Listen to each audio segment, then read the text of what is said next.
ചുരുങ്ങിയ സമയം കൊണ്ട് മലയാളികളുടെ പ്രിയങ്കരിയായി മാറിയ നടിയാണ് അനു സിത്താര. നാടകപ്രവർത്തകനും സർക്കാർ ജീവനക്കാരനുമായ അബ്ദുൾ സലാമിന്റെയും രേണുകയുടെയും മകളാണ് അനു. 8ാം ക്ലാസ് മുതൽ മോഹിനിയാട്ടം അഭ്യസിച്ചു തുടങ്ങിയ അനു സിനിമയിലേക്ക് എത്തിച്ചേർന്നത് കലോത്സവ വേദികളിലൂടെയാണ്. ആദ്യ സിനിമയായ പൊട്ടാസ് ബോംബിനു ശേഷം സത്യൻ അന്തിക്കാടിന്റെ ഒരു ഇന്ത്യൻ പ്രണയകഥയിൽ അനു ലക്ഷ്മി ഗോപാലസ്വാമിയുടെ കുട്ടിക്കാലം ചെയ്തിരുന്നു. അതിനുശേഷം ഹാപ്പി വെഡ്ഡിംഗ്, ഫുക്രി, രാമന്റെ ഏദൻ തോട്ടം, ക്യാമ്പസ് ഡയറി, മറുപടി, അച്ചായൻ, സർവോപരി പാലാക്കാരൻ, ക്യാപ്റ്റൻ എന്നീ സിനിമകളിൽ മികച്ച അഭിനയം കാഴ്ചവെച്ചു.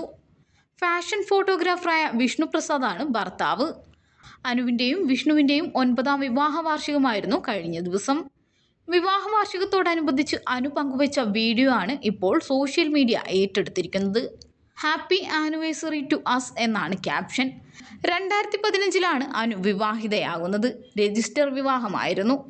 +2-ൽ പഠിക്കുമ്പോഴാണ് അനു വിഷ്ണുവിനെ പരിചയപ്പെടുന്നത്. അനു ഡിഗ്രി അവസാന വർഷ വിദ്യാർത്ഥിയായിരിക്കെയായിരുന്നു വിവാഹം. അച്ഛനെയും അമ്മയെയും പോലെ വിപ്ലവ വിവാഹമായിരുന്നു അനുവിൻ്റേതും. അമ്മ ഹിന്ദുവും അച്ഛൻ മുസ്ലിമും ആയിരുന്നു. അതുതന്നെയായിരുന്നു വലിയ പ്രശ്നമായതും. തന്നേക്കാൾ 5 വയസ്സ് മൂത്തയാളാണ് വിഷ്ണു ഏട്ടൻ. പക്ഷേ ചിലർ ഞങ്ങളെ ഒരുമിച്ച് കണ്ടാൽ അനിയനാണോ സഹോദരനാണോ എന്ന് ചോദിക്കുമ്പോൾ ഈ വയസ്സിലും ഇത്ര സുന്ദരനായിരിക്കുന്ന വിഷ്ണു ഏട്ടനോട് അസൂയ തോന്നാറുണ്ടെന്നും അനു മുൻപ് പറഞ്ഞിരുന്നു. തന്നെ ഏറ്റവും നന്നായി മനസ്സിലാക്കുന്നയാളാണ് ഭർത്താവെന്ന് താരം പല അഭിമുഖങ്ങളിലും നേരത്തെ പറഞ്ഞിരുന്നു.